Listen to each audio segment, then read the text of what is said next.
இல்ல, நான் உங்ககிட்ட ஒரு ஒரு விஷயம் சொல்றதுக்காக தான் வந்தேன். எது பத்தி? Okay, I think I got it. நம்மளோட ப்ரப்போசல் பத்தி இல்ல. ம். என்ன சொல்ல போற Usha?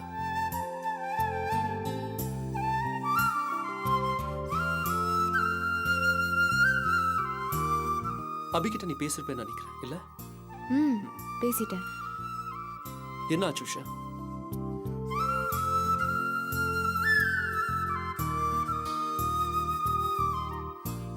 Tell me Usha. Suspense வைக்க வேண்டாம். ஐ நோ அபி இதுக்கு சம்மதிக்கல. ஸோ இதோட விட்டுருங்க சொல்ல வந்த இல்ல? am I right? ஆதி, என்ன உங்களுக்கு நிஜமாவே ரொம்ப பிடிச்சிருக்கா? What a stupid question. இது என்ன கேள்வி Usha?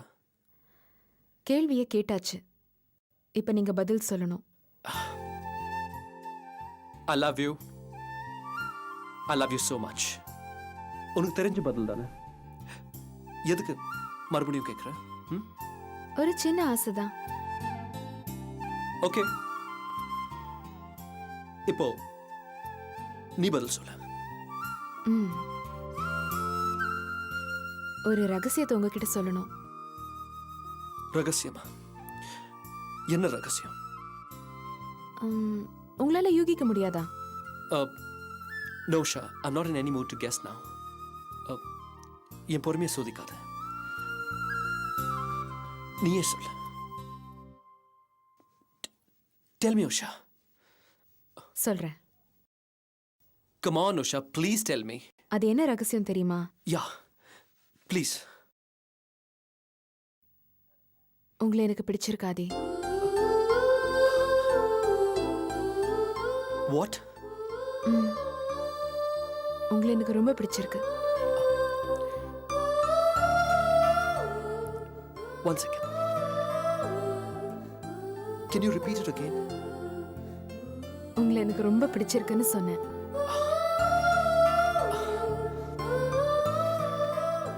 I don't believe this. Usha. Oh God.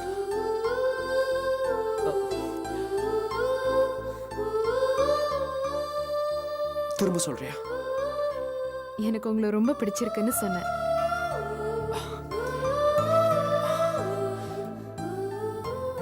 I don't believe this. Anyway, thanks, Usha. Thank you so much.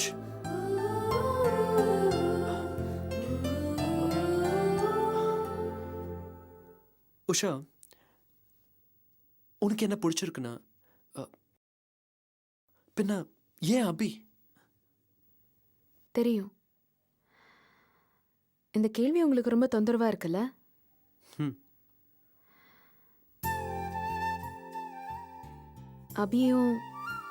அபியோட சம்மதமும் எனக்கு ரொம்ப முக்கியம் ஆதி. உங்களுக்கும் எனக்கும் இடையில ஒரு உறவு துவங்கறதுக்கு முன்னாடி நான் அபி கிட்ட ஏன் சம்மதம் கேட்டேன்னா, அதான் அவன் ஃப்ரெண்ட்ஷிப்க்கு நான் கொடுக்கற மரியாதை. அந்த நட்புக்கு அவ 100% தகுதியானவன்றதை நிரூபிச்சிட்டான். ஏன் சந்தோஷம், ஏன் எதிர்காலம், இதை பத்தியெல்லாம் அவ ரொம்ப கவலைப்படுவான். என் மனசுல இருந்த கொஞ்ச நெஞ்ச தயக்கங்களும் அவகிட்ட பேசினதுக்கு அப்புறம் தெளிவாயிடுச்சு. அபிதான் சொன்னா, உனக்கு ஆதி ரொம்ப பொருத்தமா இருப்பாரு, நீ அவரை மிஸ் பண்ணிடாத, உன் சம்மதத்தை உடனே போய் அவர்கிட்ட சொல்லுன்னு சொன்னா. அவ்வளவுதான், என்னால சந்தோஷம் தாங்க முடியல. நீங்க நினைக்கலாம், என்னடா இவ இப்படி பேசுறாளேன்னு. ஆனா உங்ககிட்ட ஒரு விஷயத்த சொல்றேன் ஆதி. நான் அபி கிட்ட பேசினது, அவகிட்ட சம்மதம் வாங்கினது எல்லாமே என்னோட மனசமாதானத்துக்காக தான்.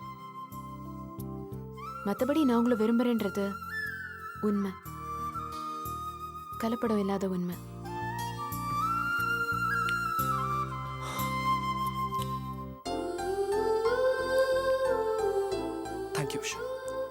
Thank you very much.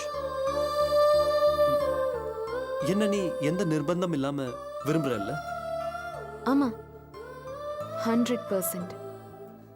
So thanks once again. இப்போ இதுக்கு தேங்க்ஸ். பின்ன ஒரு பொண்ணு 100% ஒருத்தனை விரும்புறது எவ்வளவு பெரிய விஷயம். Oh God, come on Aadhi.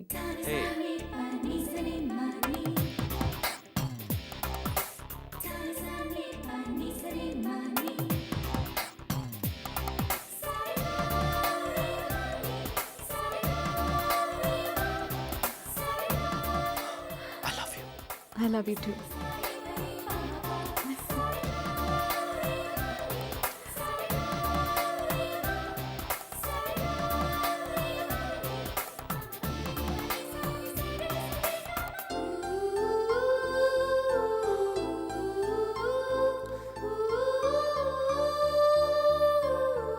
I'm so happy.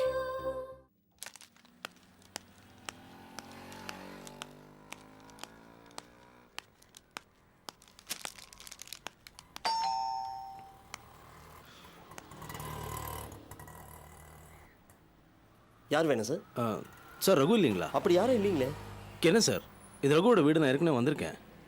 ஓ அவங்களா? அவங்க காலி பண்ணிட்டு போய் ரொம்ப நாள் ஆச்சுங்களே. காலி பண்ணிட்டு போயிட்டாரா? எங்க இருக்காரு, ஏதாவது விவரம் தெரியுமா? அதுவா, அந்த கதையை ஏன் சார் கேக்குறீங்க?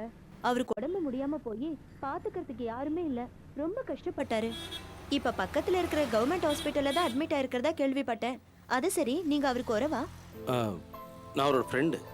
என்னங்க நீங்க ஃப்ரெண்டுங்கிறீங்க? உங்களுக்கு தெரியாதா? பாவங்க அந்த மனுஷன் உதவிக்கு ஆள் இல்லாம ரொம்ப கஷ்டப்பட்டாரு. சரி, இப்போ ஹாஸ்பிட்டல் போன ஏதாவது விவரம் தெரியுமா? ஆ, அங்கதான் இருக்கிறதா அயன் வண்டிக்கார பொண்ணு வந்து என்கிட்ட சொல்லிச்சு. ஹாஸ்பிட்டல் எங்க சார் இருக்கு? 3 தெரு தள்ளித்தான் இருக்கு. யாரை கேட்டாலும் சொல்லுவாங்க. தேங்க்யூ, வரேங்க. சரிங்க.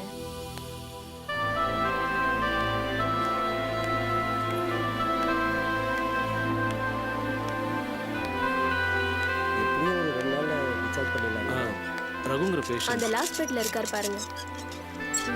நீங்க சொல்லுங்க. இன்னும் 2-3 டெஸ்ட் எடுக்க சொல்லியிருக்காங்க.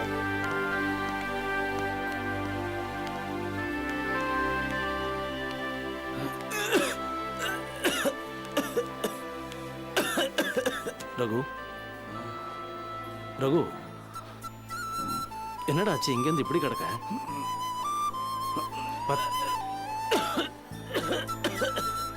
பாஸ்கர், எப்படா இந்த இடத்த கண்டுபிடிச்சு வந்த? உன் வீட்டுக்கு பிறந்தேன், விவரம் சொன்னாங்க, விசாரிச்சுட்டு வந்தேன். உட்கார்றா.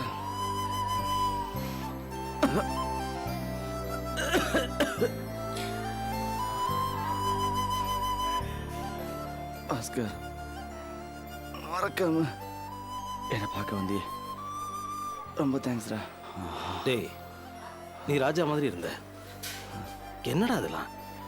எல்லாம் தலையெழுத்துறா, விதி யாரை விட்டுது?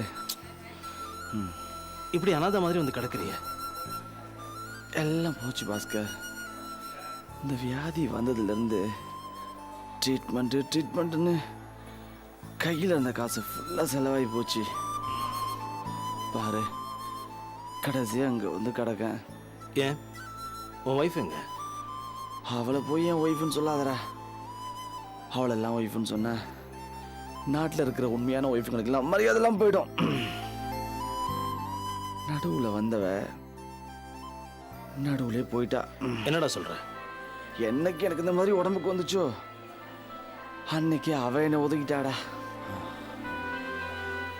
அவளை தப்பு சொல்ல முடியாது. நான் தானே அவளை என் லைஃப் பார்ட்னர் சொல்லிக்கிட்டு தெரிஞ்சேன். என் லைஃப்ல சிக்கல் வந்ததும் அவ பார்ட்னர்ஷிப்பை முடிச்சுக்கிட்டு போயிட்டாடா. கையில் இருந்த காசை வச்சு கொஞ்ச நாள் ட்ரீட்மெண்ட் பார்த்தேன். காசு தான் குறைஞ்சதை தவிர வியாதி குறைஞ்ச பாடு இல்லடா. அதான் கடைசி அங்கே வந்து கிடக்க. ஐம் சாரிடா. ஏகப்பட்ட பாவத்துக்கு நடுவில் எங்கேயோ ஒரு புண்ணியம் பண்ணியிருக்கேன் பாஸ்கர். என் நிலைமை தெரிஞ்சதும் நான் முதல்ல தாலி கட்டினானே என் நிஜமான ஒய்ஃபு, அவ பதறி எங்க ஓடி வந்துட்டாடா. இப்போ என்னை பார்த்துக்கிறது, பணிவிடை செய்யறது, எல்லாமே அவதான்டா. ஐயோ, ஒரு வழியா வாழ்க்கை எனக்கு இப்போ புரிஞ்சு போச்சுடா. ஆனால் அதுக்கு நான் கொடுத்த வேலை ரொம்ப அதிகம்டா. டேய் ம், எவ்வளோ நடந்திருக்கு? எனக்கு ஒரு தகவல் சொல்லிருக்க மாட்டியா நீ? எந்த மூஞ்ச வச்சுருந்து உன்னை பார்க்க சொல்ற? உனக்கு அப்படி ஒரு கேவலமான அட்வைஸை கொடுத்தவன்னா, பொண்டாட்டி சரியில்லைன்னா டைவர்ஸ் பண்ணிட்டு வேற ஒரு வாழ்க்கையை தெரிவிக்கிட்டு சந்தோஷமா இருன்னு சொன்னவன்னா, அப்படி சொல்லிட்டு இப்படி ஒரு நிலைமையில எப்பூரா நான் வந்து உன்னை பார்ப்பேன்? டேய் பாஸ்கர், இப்ப சொல்றேன்டா, அண்ணன் தம்பி அக்கா தங்கச்சி அப்பா அம்மா யாரும் நம்ம கூட கடைசி வரைக்கும் வர போறது கிடையாது. கடைசி வரைக்கும் நம்ம கூட வர்றது கெட்டன பொண்டாட்டி ஒருத்தி தான்டா. எப்பவும் அவ தாண்டா நம்ம கிட்ட மாறாத அக்கறையோட இருப்பா. நாம தாண்டா புரிஞ்சிக்காம புத்தி கேட்டு கேவலமா தெரிஞ்சோம். சரி, நீ டென்ஷன் ஆகாத, ரிலாக்ஸ்டாக இருக்கும், உடம்புக்கு ஒத்துக்காது. சாரிடா பாஸ்கர், அன்னைக்கு நான் உனக்கு பண்ண தப்பான அட்வைஸ்க்கு இப்போ நான் உங்கள்கிட்ட மன்னிப்பு கேட்டுக்கிறேன்டா. நான் பண்ண தப்ப தயவு செய்து நீயும் பண்ணிடாதடா. நான் தான் பணத்துக்கு ஆசைப்பட்டு இன்னொருத்தையும் தேடி போனேன். முதல் மனைவி கிட்ட நேர்மையாக நடந்துக்கல. எனக்கு இப்படி ஆனதும் ரெண்டாவது பொண்ணாட்டி கை விட்டுட்டு போயிட்டா. ஆனால் எல்லாம் தெரிஞ்சும் என் பொண்ணாட்டி என்னை கைவிடலடா. எது சரி எது தப்புன்னு எல்லாமே தப்பாக போனதுக்கு அப்புறம் தானே பாஸ்கர் தெரியுது. நீ அது சுதாரிப்பாருடா, தயவு செஞ்சு சொல்கிறேன். என்ன மாதிரி நீயும் தப்பான முடிவை மட்டும் எடுத்துடாதடா. அப்படி ஒரு முடிவை எடுத்துருந்தா கூட அந்த முடிவை மாற்றிக்கிடா பாஸ்கர். சரி, உன் வைஃபுங்க? அவ கடைக்கு பிரெட் வாங்க போயிருக்கா. இதோ வரால. வாங்க. எப்படி இருக்கீங்க? ஏதோ இருக்கும். பாத்தீங்களா எப்படி இருக்காருன்னு?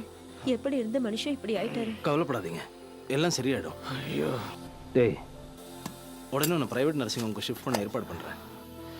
அதெல்லாம் ஒன்றும் வேணாம். நீ படுற கஷ்டம் பத்தாதா? அப்பப்போ வந்து பார்த்துட்டு போடா, அதுவே போதும். கண்டிப்பா.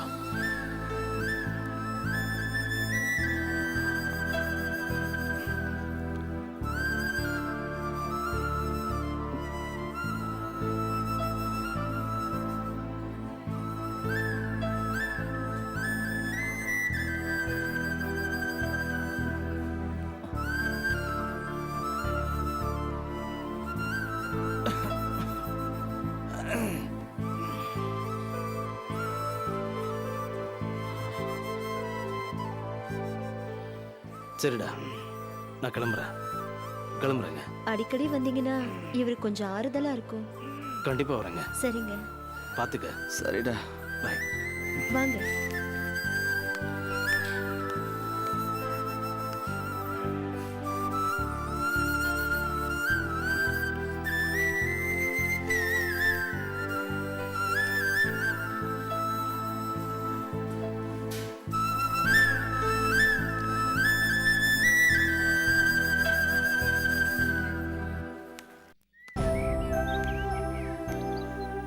எல்லாம் போச்சு பாஸ்கர். இந்த வியாதி வந்ததுலேருந்து ட்ரீட்மெண்ட்டுன்னு கையில் இருந்த காசு ஃபுல்லாக செலவாகி போச்சு. பாரு, கடைசியாக அங்கே வந்து கிடக்கேன். என்னைக்கு எனக்கு இந்த மாதிரி உடம்புக்கு வந்துச்சோ அன்னைக்கு அவ என்னை ஒதுக்கிட்டாடா.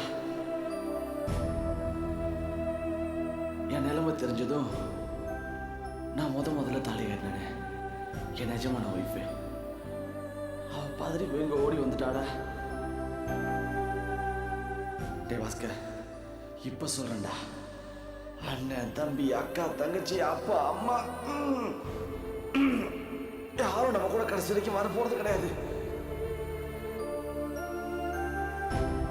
கடைசி வரைக்கும் நம்ம கூட வர்றது கெட்டன பொண்டாட்டி ஒருத்தி தான்டா. ஆனா எல்லாம் தெரிஞ்சோம் என் பொண்டாட்டி என்னை கைவிடலடா.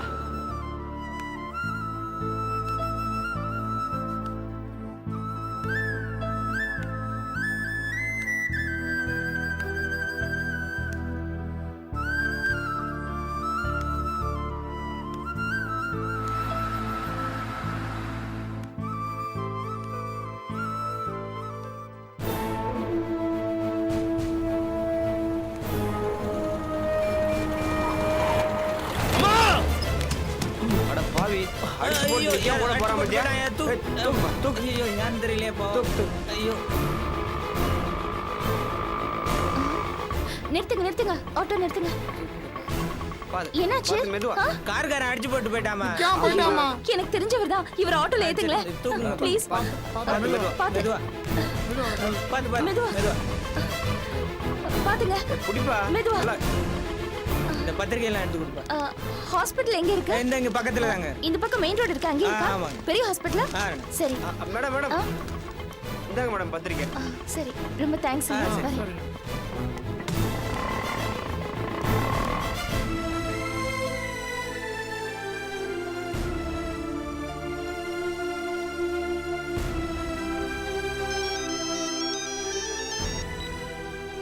ஹலோ அபி நான் உஷா எங்க இருக்க நான் கொஞ்சம் வெளியில இருக்கேன் உஷா ஏன் என்ன விஷயம் இல்ல நீ கிளம்பினதுக்கு அப்புறம் ஃபோன் பண்ணுவேன்னு நினைச்சேன் நீ பண்ணவே இல்ல ஸ்டோருக்கு ஃபோன் பண்ணி விசாரிச்சேன் நீ இன்னும் வரவே இல்லைன்னு சொல்லிட்டாங்க எங்க போயிட்ட அதில் நடுவில் ஒரு அவசரமான வேலை வந்துருச்சு அதான் என்ன அவசரமான வேலை எங்களுக்கு தெரியாம அதை நான் நேரில் வந்து சொல்கிறேன் உஷா ஓகே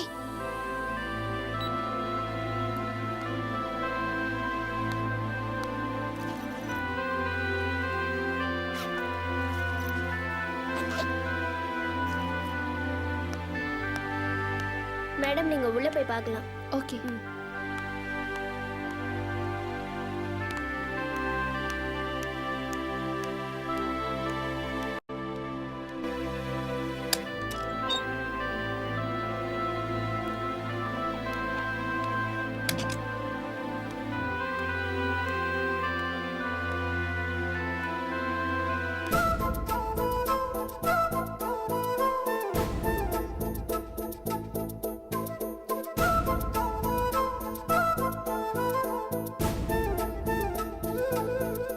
டாக்டர் Yes, அவர் எப்படி இருக்கார் இப்போ he is okay. Nothing to worry.